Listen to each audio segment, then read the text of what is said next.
For me to introduce Dr. Bjornstad from the balmy University of Colorado. I heard it was, my son lives out there. I heard it was like -15 the other day out there. And so he is here to talk to us about measuring metabolic activity, active kidney tissues in autosomal dominant polycystic kidney disease. I'm going to turn it over to you as soon as you are ready.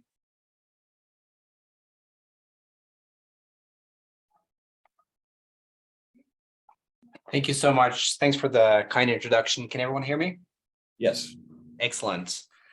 Perfect. Well, I really appreciate the opportunity to speak to all of you here today. This is the first time I'm part of this session, so I'm excited to share some of our data from an R01 funded pilot study. And as mentioned, I've entitled this talk Measuring Metabolically Active Kidney Tissue in Autosomal Dominant Polycystic Kidney Disease. And as mentioned, this is a pilot and feasibility study. These are my disclosures. So we're going to go straight into the background and hypothesis for this pilot and feasibility study. So we hypothesized that in autosomal dominant polycystic kidney disease, there would be processes shown here in light blue that would impair the efficiency of ATP generation, including impaired oxidative phosphorylation, as well as impaired Krebs cycle turnover. And these are typically, as you know, coupled and termed kidney oxidative metabolism. And then in parallel, we hypothesized that there would be processes that would drive a high renal energy expenditure. And that together, these parallel processes would predispose to kidney hypoxia, following hypoxia adaptability, including HIF1 activation, which is shown in animal models to potentially cause cyst expansion. But to test these hypotheses, we first need to develop a method to accurately quantify metabolically active kidney volume in polycystic kidney disease, and in particular, kidney oxidative metabolism. So to do so in this pilot and feasibility study, we developed a multimodal imaging approach where we leveraged PET imaging, so voxelvise 11C acetate, and I'll talk about this extensively during this talk, as well as MRI to assess anatomy, total kidney volume, cyst burden, with the hopes of integrating these two modalities to not only assess the quantity of metabolically active kidney volume, but also distribution in relation to cyst burden.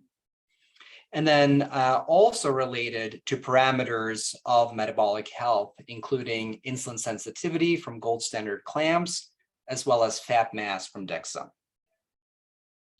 And our overarching hypothesis is illustrated in this slide, whereby we hypothesized that with a greater cyst burden, there would be impaired oxidative metabolism or lower volumes of metabolically active kidney volume. And the potential clinical significance of our hypothesis and our study aims is that if these perturbed renal energetics underlie cyst expansion, it could open up potential new avenues for therapeutic interventions, either to improving ATP generation, for example, insulin sensitizers or mitochondrial peptides, and perhaps also therapies to attenuate excessive renal energy expenditure. So to address these hypotheses, we conducted this cross-sectional pilot and feasibility study where we enrolled 21 young adults with autosomal dominant polycystic kidney disease. And then we leveraged a healthy control cohort that we had obtained from a separate study with harmonized study procedures. All individuals underwent 11C acetate PET to assess Krebs cycle turnover or oxidative phosphorylation, as well as multiparametric MRI for kidney structure, volume, and cyst burden, and then gold standard assessment of insulin sensitivity and lean and fat mass by DEXA.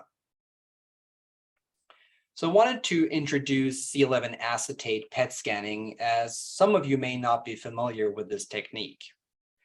So this is a technique that leverages a radioactive tracer, 11C acetate, to assess the acetate turnover in the Krebs cycle to determine kidney oxidative metabolism. And then if you integrate it with MRI, you can then also quantify the amount of metabolically active kidney volume. And this technique has been performed previously in kidney disease, mostly in terms of severe chronic kidney disease and kidney tumors. But we also more recently applied it in early kidney disease in young adults with type 1. And the output you see here to the right is from a participant with type 1 diabetes. So here we obtain the C11 acetate global metabolism at the top, or a one tissue model here, which is the transfer of the radioactive tracer, so C11 acetate, from blood to the tissue. In a perfect model, this would be equal to perfusion. And then kidney oxidative metabolism, or K2, is the production of C11 carbon dioxide through the washout, thought to be kidney oxidative metabolism or the turnover in the Krebs cycle. And then you can also fuse these and apply voxel-wise models to get sort of an overall impression of metabolic activity. As mentioned, this is dynamic imaging. So here we get the kidneys and the activity over time. And you can also stratify, as shown here. This is an example without polycystic kidney disease, but you can look at the cortical activity as well as medullary activity. Of note, this is difficult, especially in more severe PKD, as the distinction between medulla and cortex is hard to tease out, especially with large cyst burden. So most of the data I'll show here today is going to be limited to the cortex. This is showing some of the same data or some of the same concepts I already described, whereby you have K1, which is the tracer from blood to tissue. In a perfect model, this would be the same as perfusion, but it's worth noting that it's also to some degree influenced by the integrity of the tissue that takes up the tracer. And then K2, the washout or the production of the C11 carbon dioxide, is K2 or oxidative metabolism. It's important to note that K2 is independent of K1. So even if you have low uptake, the rate of the carbon dioxide is not dependent solely on perfusion. Here we show an example from an individual with polycystic kidney disease, and I'm sure you can see the lack of activity here in a large cyst, as shown here by the cursor. We also did co-registration between the MRI and CT to get better anatomical resolution, and with a mask registration also for the cyst burden, shown in this example here, where you see the cyst applied here with the masks. And that allows us to assess the activity or the kidney oxidative metabolism, including or excluding cysts. This is just an example of how we do the co-registration between the CT and the MRI. And I want to highlight that this is really a collaboration not only with the PKD team at University of Colorado, but also with Dr. Richard and Blandine from University of Sherbrooke, which are PEP modelers, and then Dr. Klein from Mayo Clinic that many of you may know. This slide illustrates or summarizes some of the participant characteristics. So you'll see the healthy controls here, and you will note that they are slightly younger. Again, this was a convenience healthy control cohort that we leveraged because they had harmonized methods. So you can see that the individuals with PKD on average were 31 years of age, which is slightly older than our healthy controls. The biological sex distribution was fairly similar between the two groups. Individuals with PKD had larger BMI, higher systolic and diastolic blood pressure. They had lower eGFRs and slightly higher spot UACR and 24-hour albumin excretion rates, but did have preserved kidney function, which was per design. Here we show medication use in the two groups. 5 individuals were on RAS inhibitors in the PKD group. 1 was on a statin. No one was on metformin or tolvaptan. And then per design, none of the healthy controls were on study medications, as that was an exclusion criteria. In terms of their Mayo classification, here you see the distribution. 2 were Mayo class 1B, 8, 1C, 4, 1D, and then 7, 1E. In collaboration with Dr. Klein from Mayo Clinic, we, from their MRIs, calculated height adjusted total kidney volume. And we also have that in the healthy controls, as they also underwent kidney MRIs. And not surprisingly, it was much higher in the PKD with an average volume of 723 milliliters. We also captured total liver volume only in the PKDs with an average of 1,631 milliliters. And then also total cyst volume and total cyst numbers, with the volume having an average of 394 milliliters and then an average of 143 cysts. In terms of the metabolic health and body composition, here we show the data from the DEXA. And the black bars represent the healthy controls, and the gray represents the individuals with polycystic kidney disease. And as you can see, in terms of body fat, individuals with ADPKD certainly had higher percent body fat. They also had, consistently with that, higher fat mass in kilos, but their lean fat mass was similar between the two groups. We also did the gold standard 2-stage hyperinsulinemic glycemic clamp to assess their insulin sensitivity. So stage 1 of the clamp is thought to be influenced more by hepatic insulin sensitivity, and then stage 2 is thought to be more by muscle or whole body. And as you can see, looking at stage 1, individuals with PKD had significantly lower insulin sensitivity compared to healthy controls, suggesting potential hepatic insulin resistance, and then also had lower stage 2 insulin sensitivity compared to controls, implicating whole body insulin resistance. Next, we show some of the preliminary PET data.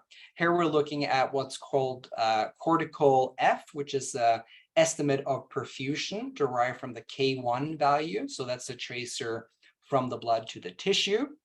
And we did anticipate that the individuals with PKD would have lower perfusion in the cortex, but we were surprised by the magnitude of difference, as you can see here. So less than half of the perfusion seen in the healthy controls, both for the left and the right cortex. Here we look at the tracer uptake. Again, that is largely driven by perfusion, so should look fairly similar to the prior slide, but it's also influenced by the integrity of the tissue or the health of the tissue. And as you can see here, whether we look at the left or right side, whether we include cysts or not, it is impaired in PKD versus healthy controls. Some of you may wonder why the difference is very modest, whether we look at with or without cysts, and that's because the metabolic activity of the cysts was really non-existent. Here we look at the kidney oxidative rate or kidney oxidative metabolism, so really the turnover in the Krebs cycle. And we found that this was impaired in individuals with PKD, as you can see, on the left and the right side very similarly, and also very similar whether we included or excluded the cysts based on co-registration with MRI. We also wanted to get a sense of what the metabolic activity was on a more global scale in these kidneys. So to do that, we leveraged our healthy control PET data to define what sort of normative values. And we assessed this in a voxel-wise model where we looked at percentage of kidney volume with what we considered low activity, which we defined as 2 standard deviations below the mean from healthy controls. And then a percentage of kidney with normal activity, which would be within 2 standard deviations of the means from healthy controls, and then high activity as 2 standard deviations above the mean. Looking at that for K1, again, that's the tracer uptake from blood to tissue. Just to orient you all, we're going to start here to the left. And you'll see that this is sort of a heat map where the intensity of the color represent the percentage of voxels with a certain activity level based on the definition we just discussed, low, average, and high. So for individuals with PKD, you can see that the vast majority of the voxels had activity in the low level compared to healthy controls. So overall, there was a shift towards low activity for K1. And then we saw exactly the same thing whether we excluded cysts as well. And this is for the right kidneys. We saw the same thing with the left kidneys as well. And here we show K2. So again, this is the oxidative metabolism or the oxidative rate. And we saw a similar relationship here, but slightly more attenuated. So again, there seemed to be more activity on the low aspect, but it was more attenuated than what we saw with K1, likely driven by perfusion. And again, the same here, whether we included or excluded cysts, and the same on the left side as well. Next, we wanted to evaluate some of the associations between these parameters. And in this table, we show the associations between height-adjusted total kidney volume, oxidative rate, fat and lean mass, and insulin sensitivity. And we show them stratified by left versus right kidney, since we had those data both by MRI and by PET. So at the top here, we'll see right kidney oxidative rate. So that's the kidney oxidative metabolism.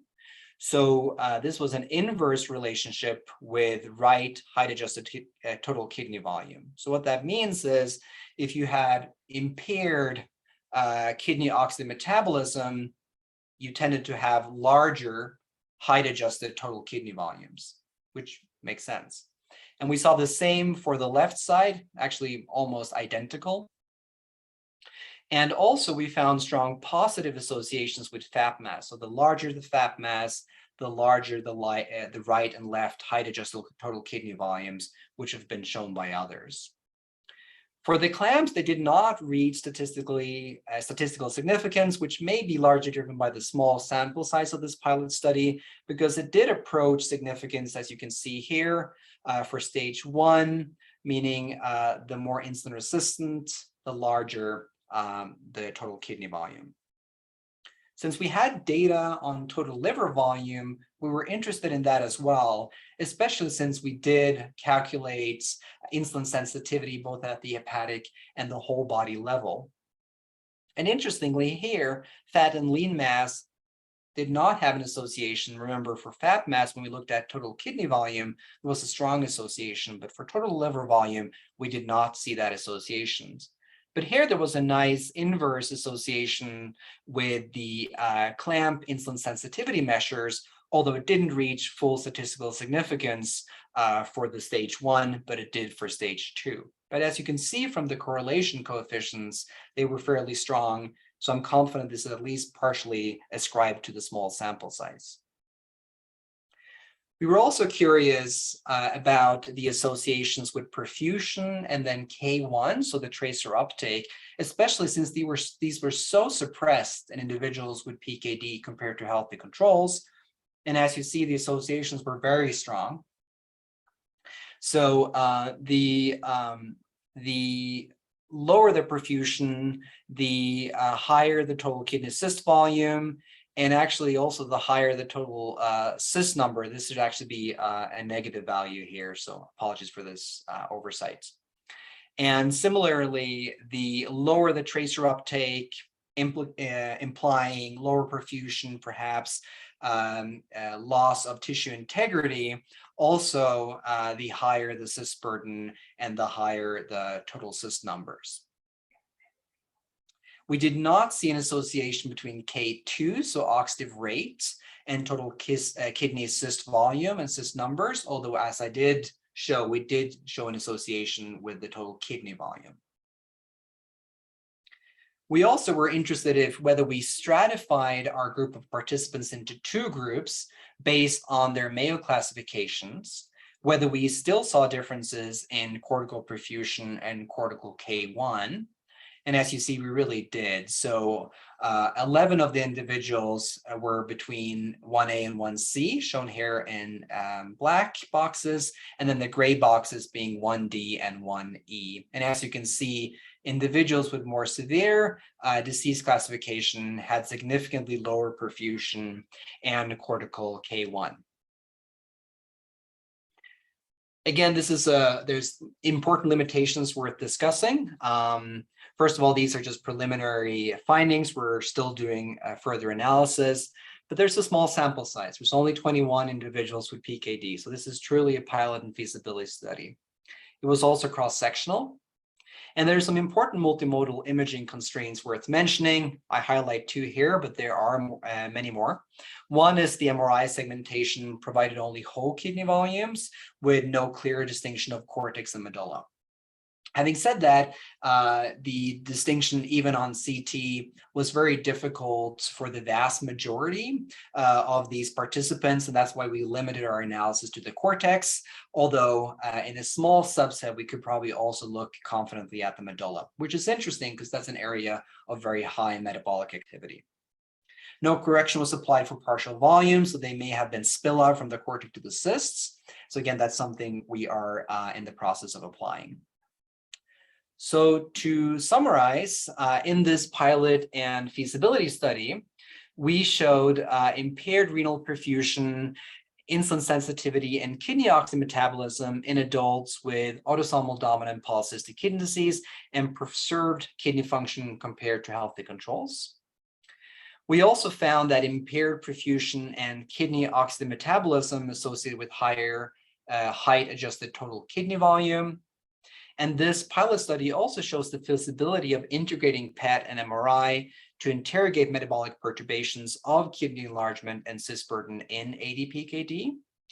And these data also provide the baseline measures for a planned longitudinal study in the same participants to define the temporal relationships among kidney oxygen metabolism, cyst growth, and kidney function decline over time.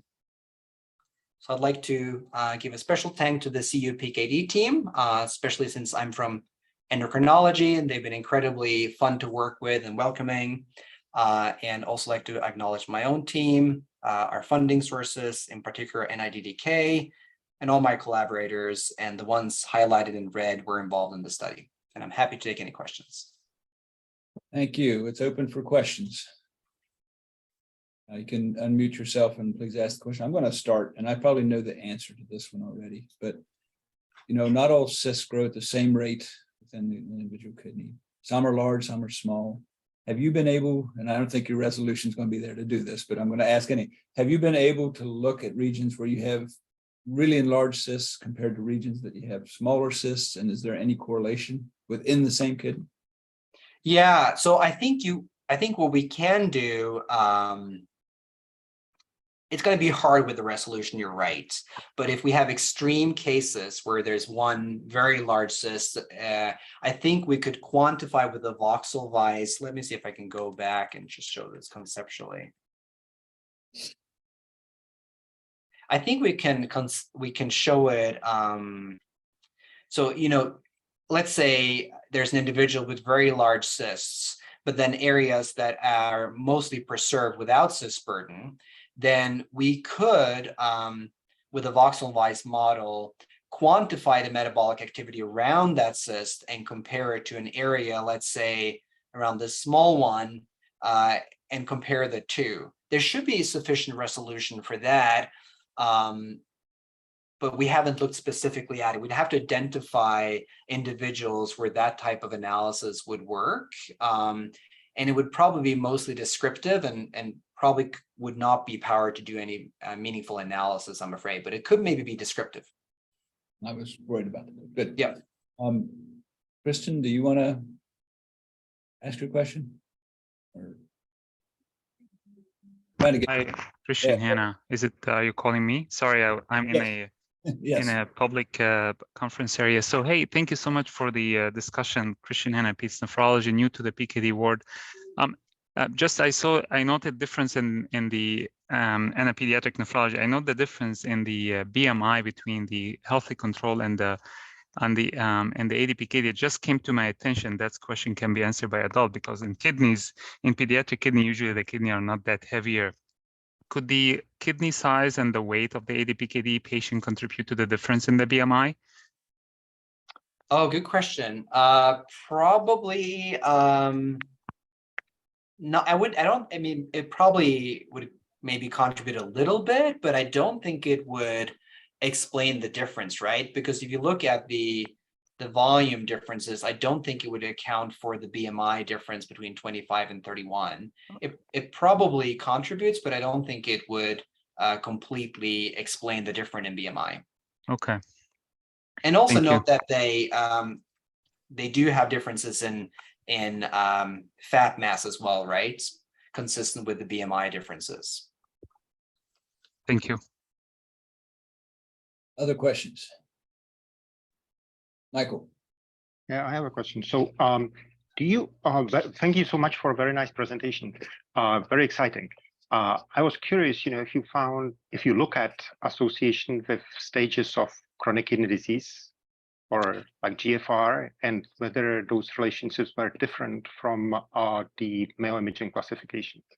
Yeah, that's a great point. So by design, we wanted to really look at early perturbations. So all of these individuals had preserved kidney function, so normal GFRs. But what I didn't show, and I think this will address your question, is we also did iohexol and paraminohiprate based clearance to get GFR and renal plasma flow by gold standard measures in these individuals. And those data are currently being analyzed. But with that, we will be able, even if it's within the normal range, there is a range. So we should be able to correlate these parameters with a gold standard assessment of GFR as well as renal plasma flow. We haven't done that yet. But my only concern is because they all have preserved kidney function, the variability is somewhat constrained. So it would be interesting to enrich the cohort with a wider spectrum of kidney function. Excellent, thank you. Other questions?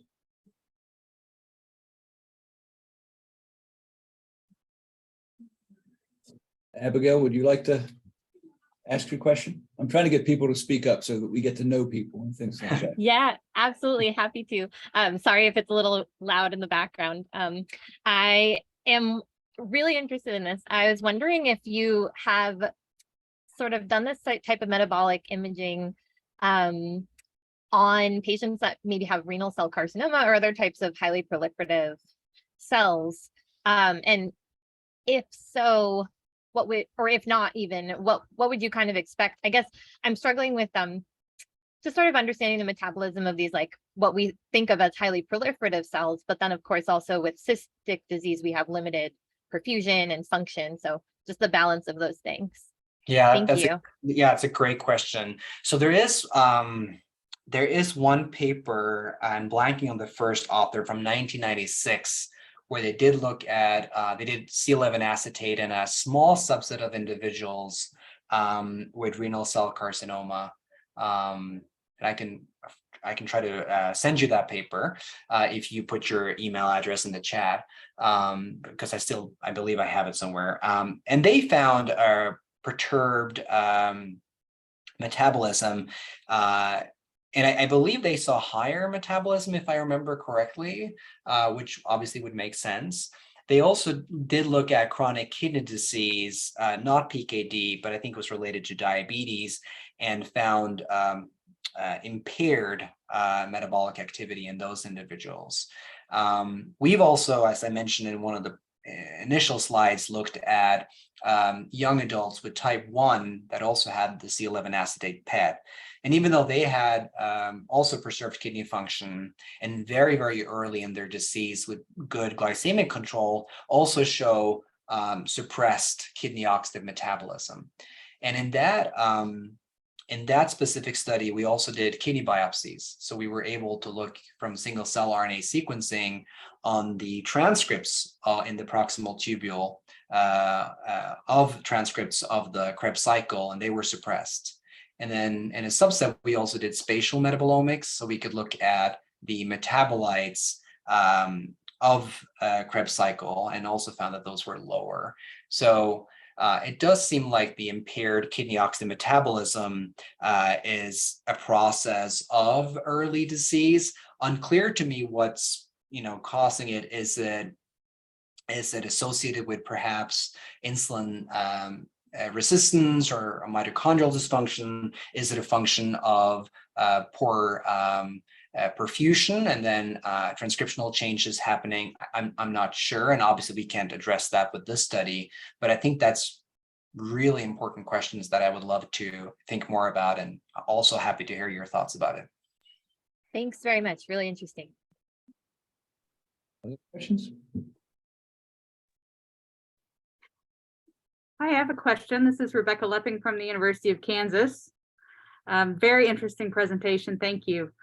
I'm interested in your relationships between the insulin sensitivity and the liver volume. Did you also look at cyst burden in the liver? And if not, can you speculate about whether cyst development and growth in the liver would be of a similar mechanism to what you're looking at in the kidney? Yeah, thank you. So the really cool thing with the PETs is for the vast majority of these individuals, when we do the PET scan with the tracer, we actually capture the liver too. So we haven't had time to analyze that yet, but we will actually be able to look at tracer uptake, oxidative metabolism, even from the PETs in the liver as well, which I think would be really, really cool. We will also be able to get some bone marrow, but that may be a different thing, but we will definitely get a liver.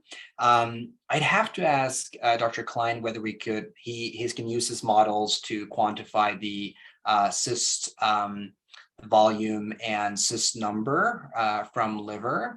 But based on what we're seeing so far with the volumes, I think that what we probably see is that inverse relationship between insulin sensitivity. So in other words, the more insulin sensitive you are and the healthier your liver, probably going to have a smaller normal sized liver and probably fewer cysts, is what I would hypothesize. But I think it'd be really interesting to also see whether these individuals with PKD may have metabolic perturbations based on the PET scan in the liver, and how that associates with especially the hepatic insulin sensitivity from the clamp.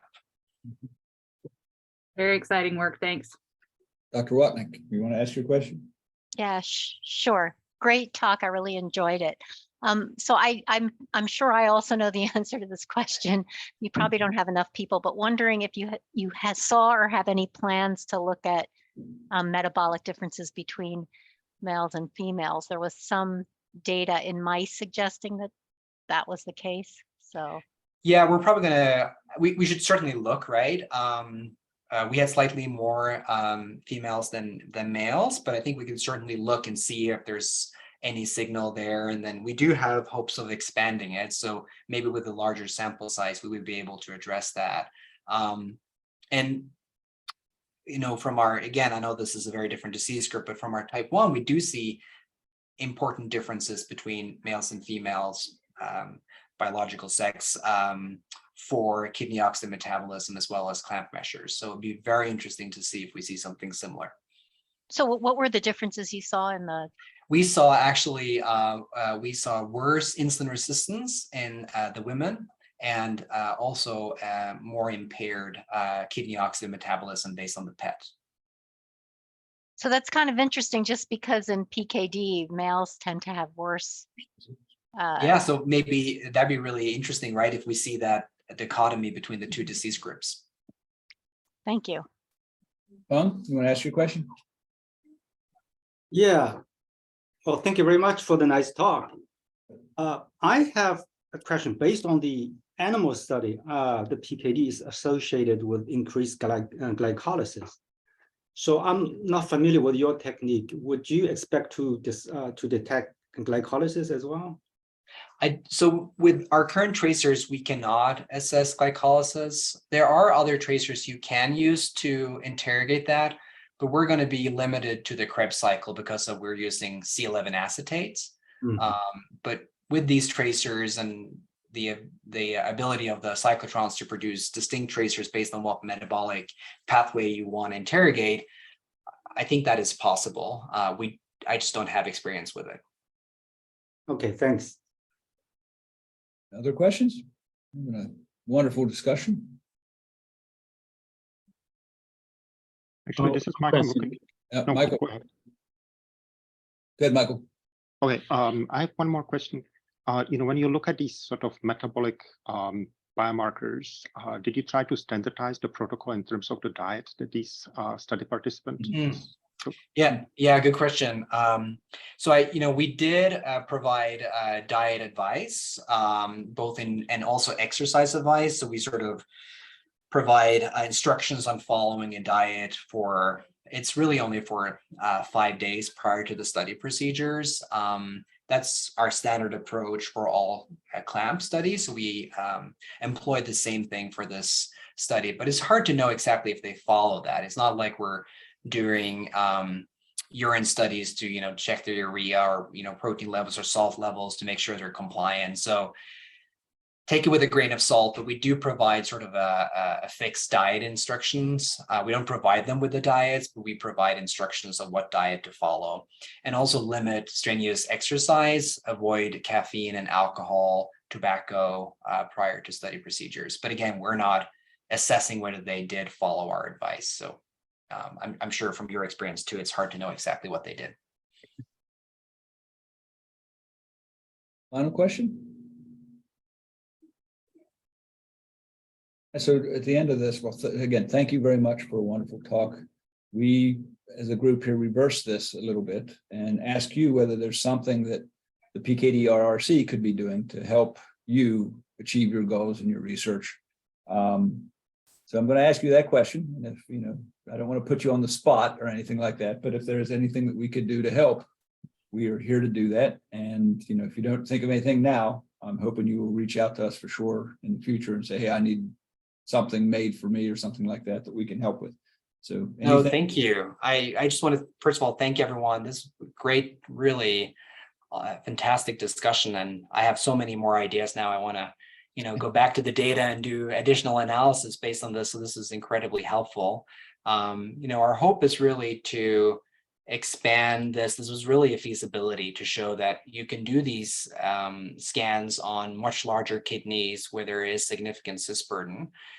And I think we've shown that that is possible. So now we want to try to better understand the temporal relationships. I don't have specific needs or questions, but more gratitude to everyone I've worked with in the PKD space. Yeah, and so I just want to make sure you're aware that if there's something that you need, don't hesitate to, not saying that we'll be able to fulfill all requests, but we will do our best to do what needs to be done to make your research go forward. No, I appreciate that. Again, I thank you for a wonderful talk. I thank the audience for great discussion and a lot of questions. And we really appreciate you taking the time to meet with us. Thank you. Thanks, everyone. Appreciate it.